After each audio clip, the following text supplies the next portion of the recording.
अच्छा वो दो ऐसे दोस्त फिर बताएं जिनमें कभी सुलह नहीं हुई। तो फरमाया वो मौत और हयात हैं।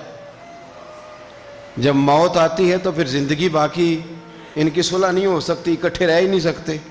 अल्लाह अकबर।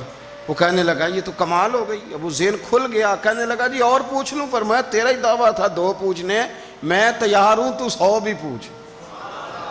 कहने लगा वो बीबी जिसने चंद लम्हों में बच्चा पैदा कर दिया, फरमाया ये भी कोई मुश्किल बात है?